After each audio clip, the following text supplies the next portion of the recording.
I'm a Gen Z and I am no longer passionate about anything. I've only been alive for less than 3 decades and I've already lost almost all will to live and passion and drive. Why?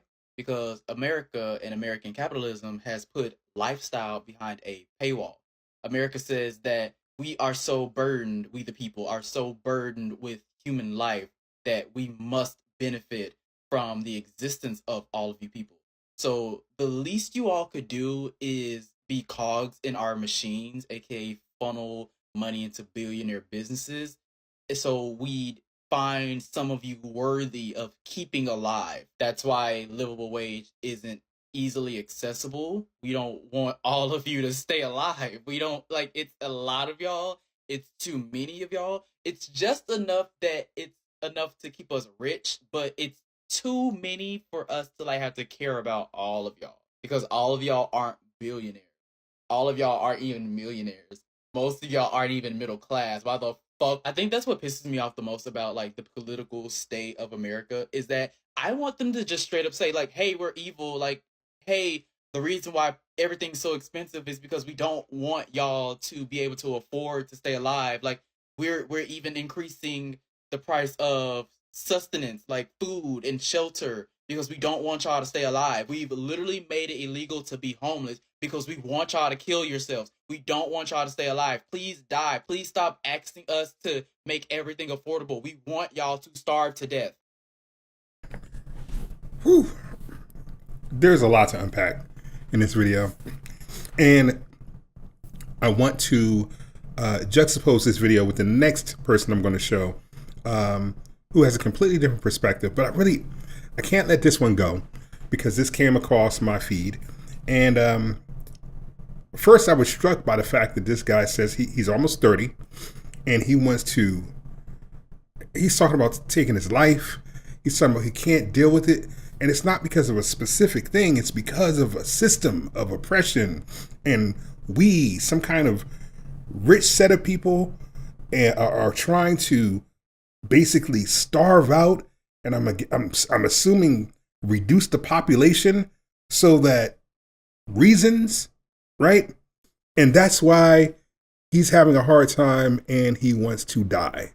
Now, this is tough for me to hear because I guess I'm around people and I'm trying to focus on things that make me first take personal accountability, right?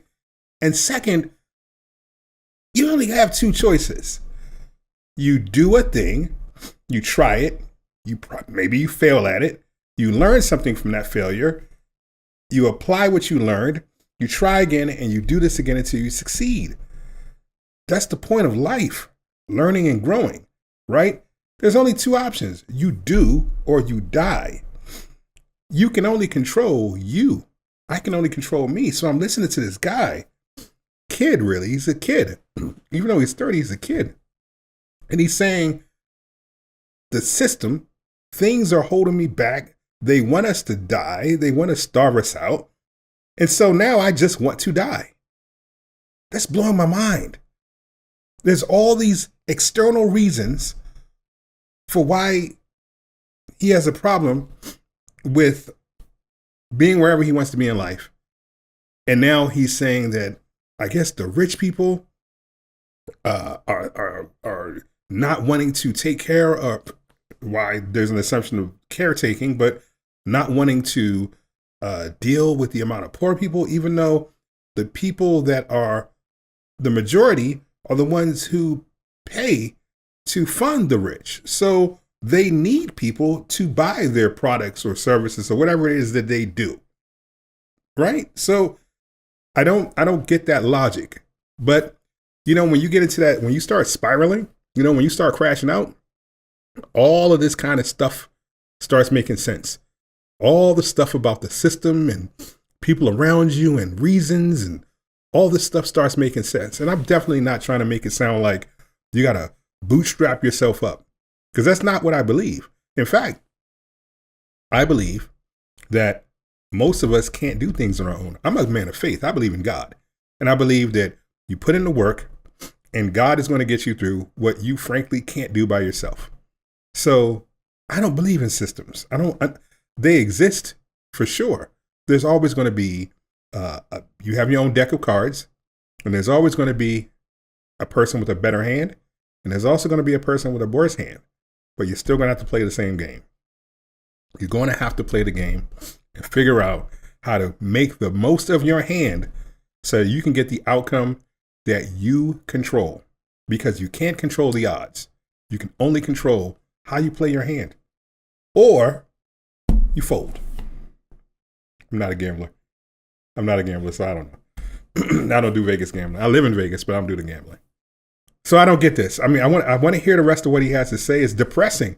It's depressing me because I'm hearing a young man, and I don't even want to make this a black issue or a racial issue, because I'm hearing these types of crash outs on TikTok all the time, on YouTube all the time. I'm hearing this defeatist attitude when there is so much opportunity. And I'm going to show you in the next video exactly what I'm talking about, because you see this guy here. Okay, looks like maybe a dorm or a bedroom. 30-something years old, almost 30, young dude. Not some kind of fat, overweight guy. Relatively clean cut. Well spoken. Okay, so there is no reason why he should not be able to succeed, right? Now I'm going to show you another take where a guy has a completely different perspective, and I'm jumping ahead. Let's finish what he has to say, because this is wild to me. Multi-million dollar. I'm a Gen Z, and I am like the political state of America is that I want them to just straight up say like, "Hey, we're evil." Like, "Hey, the reason why everything's so expensive is because we don't want y'all to be able to afford to stay alive. Like, we're even increasing the price of sustenance, like food and shelter, because we don't want y'all to stay alive. We've literally made it illegal to be homeless because we want y'all to kill yourselves. We don't want y'all to stay alive. Please die. Please stop asking us to make everything affordable. We want y'all to starve to death." I want them to just say that, because this game of like bootstraps, fucking lazy, entitled Gen Z, or the way older generations refuse to take any accountability for the life that Gen Z now has to live, and will instead jump through hoops to gaslight millennials and Gen Z into being like, "Actually, you all have it way easier than we did. So we have no idea what y'all are complaining about." I'm not even going to continue with that. I'm not going to say a generation had it easier or harder. Every generation before you and every generation that will come after you will have its own set of struggles.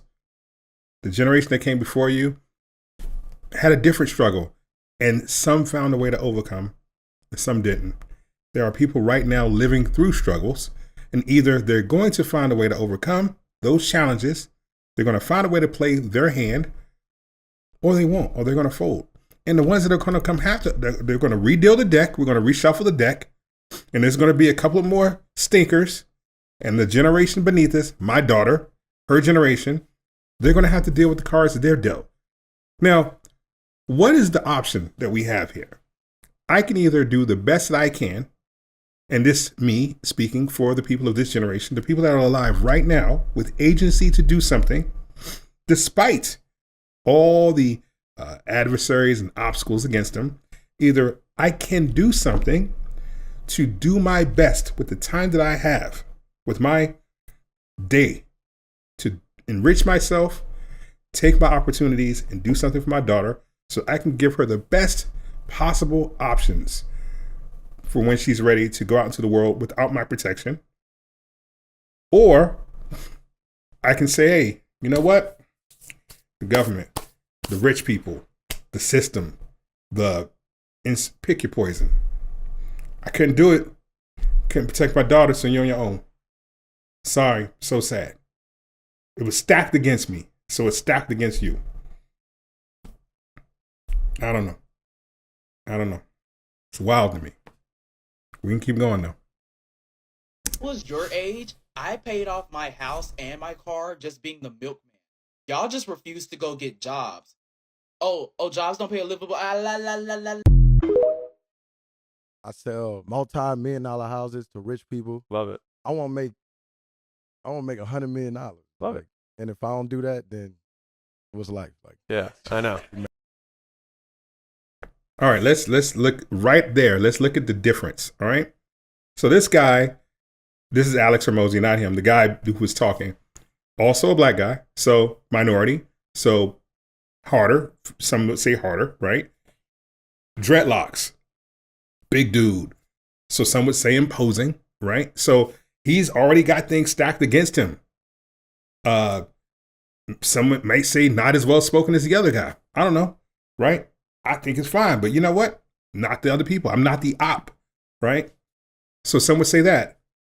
And yet, his thinking is already different. He's already setting his ambition to make a certain amount of money. He wants to make dream money, that some would say. He's talking to a guy who's wealthy. Alex Hormozi, if you don't know him, is a super wealthy sales guy. But the point is, this black guy came to this conference, right? Despite whatever people might have against him or judge him by, said, I do a thing and I want to do a thing. The obstacle wasn't making that money, which sounds crazy to some people. He came here to figure out how to do it. Totally different thing. Totally different mentality. Totally different approach. Let's hear the rest. Let's hear the rest. Oh, before I hit play again, and the other thing he said, I need to go back because he said something crucial here. He said, Make $100 million. Love it. And if I don't do that, then what's life like? Yeah, I know. You make like $2 million profit this year. Right. okay, did you hear that? He said, if I don't do that, then what's life? Now, the other guy in the previous video would say that, I think he said these exact words. He said, we live in a world where, you know, you have to pursue money or have money in order to be valued or worth living. And this guy goes in and he says, if I don't set this high goal, because it's not about the money. He's saying, if I don't set this high goal and strive towards something, then what's life? What am I doing? What are we doing? Totally different mentality, right? Let's keep going. On the coaching side, another $1 million profit. The coaching side. Where's that? So I coach people how to build houses too. So you build houses and sell them to rich people. Yeah. And coach people on how to build and sell houses.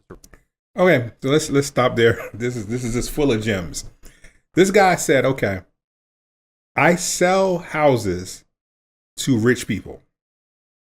So first he identified that people need houses. And the second thing he identified is that I'm going to find people with money to sell them to. So he's not talking to people who don't have money. He's going, I have a thing that people want, and I'm going to find an audience that wants to buy it, no matter the presentation that you think I am. No matter whatever prejudices or judgments or whatever you have in your mind of what I am, this is what I have, which breaks through all of that. Is he winning? I mean, he's here, and he's already got these goals. But let's hear it, because this is fascinating to me. Looking at the difference. They might not sell them to rich people, but like To people. yeah, everybody need a house. You know what I'm Yeah, saying? everybody So- got a house. And I'm trying to figure out like how to blend the offers together and make everything make sense. So you have two businesses, Yeah. which makes it 4 times as hard as running one. So that's tough. The coaching business is not going to do $100 million a year. Yeah. No. It just doesn't do that. You might be able to get it to like 20 to 30. You building and flipping houses for sure can scale to 100 million, can scale to $1 billion a year. Wait, you say you get to $1 billion? Yeah, for sure. Home builders? Yes. 100%. Are y'all saying that? Are you seeing what just happened? Fire. He came in with some wild goal. Okay, wild to me, because I never thought about trying to make 100 million. He's talking to a wealthy person. He said, I am doing a thing, right? I am already doing a thing. That thing that I'm doing is working. The people that I want to talk to, it's working for. I want to take this other crazy idea I want to do. I do coaching and I sell houses. So I teach people how to sell houses and I actually sell houses, right? How to build houses. I think that's what he said. And how can I blend these two together? So he gets into the room, he gets proximity to talk to somebody who is wealthy, to talk to someone who's wealthy, and the wealthy person goes, okay, I hear what you're doing. You're already in motion. I'm feeling you. I'm liking that. But here's the challenge. But let me open your mind up a little bit. You can probably go way past what your goal is just by doing what you're already doing differently.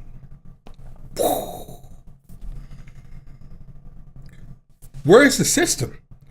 Oh, wait, that guy, because Alex Hormozi is super rich, like super wealthy. That guy wants to starve you out because you're not a millionaire and he doesn't want you to eat. Really? Are you hearing what I'm saying? Are you hearing what and this is not me glorifying the rich. I'm showing you in real time literally a tale of two cities. Are you seeing what I'm saying? Let's keep going though. For sure. You just built houses for rich people and sold them, and what stopped you from doing that more? I mean, I'm doing it. It's more cash flow. Any reason you don't just raise capital? I mean, I got a lender that he funded deals. Okay. He's a Mormon. So then what stops? You said Mormon? He got He's a lot Mormon? of money. Yeah, he's Mormon. Yeah. But I'm saying, like, he got a lot of money. Like, if he see this, shout out to you. But see, like, what if he run out of money and then now I gotta, you know? What? Here's the thing. It's like key man risk, but you have like key investor risk. Yeah. So you see more people invest in the deals. The problem that you're facing is $100 million problem, which is like you have to level up how good you are at the thing. If you get better at the thing, then you can make money in any cycle. If you can make money in any cycle, you can raise money in any cycle. If you can raise money in any cycle, you can build all the time. Yeah. That's if you want to get to 100. If you're like, I'm just good at making a few $1 million a year, you keep doing what you're doing. Nah, I won't. Right. So if you're honest about the goals, then it means you make some decisions. That's the game. I sell I mean, I don't even know what more I can say to this. You can see the young guy absorbing the knowledge that somebody's giving him. I'm not a sales guru. I'm not trying to push you to buy anything. I'm just telling you, this dude took an opportunity, decided to take the best of what he did with the hand of cards he was dealt, find people who want to play, and turn it into what many of you out there would consider wealth. Stupid wealth, actually. And he wants to get to even more stupid wealth. But to him, the money is not the thing. To him, it's not even about the money. It's about the challenge. It's about the goal setting and achieving that goal. There are always going to be obstacles. And this guy should not have a Mormon lender giving him money. He found a person that believes in what he had to say. The problem is most of us out here are too busy waiting for a job, waiting for a career, waiting for someone to validate you and pay you in exchange for your time and your labor to give you money. They limit the value on your time, cap what you're worth, and then you get mad when they decide to discard you because they've used the assets that they need in order to do what they want to do. And you get mad. You feel betrayed. You feel hurt. You feel like, yo, the system's falling apart. No, the system's not falling apart. The system is working as intended. It's just that most people have been sold the bill of goods that if you go to school and do a certain thing and get this degree and do a certain thing and work hard and do a certain thing for people, you will be rewarded with long-term success. And that paradigm shifted. And then it shifted again, where we had to realize that your individual value, you have to make your own path. You don't have to be a cog in someone else's machine. And this isn't the last time I'm going to say it, but this is the last time I'm going to say it tonight. If you have a comment, hate me, love me, like, and subscribe. And I will see you in the next video. Peace.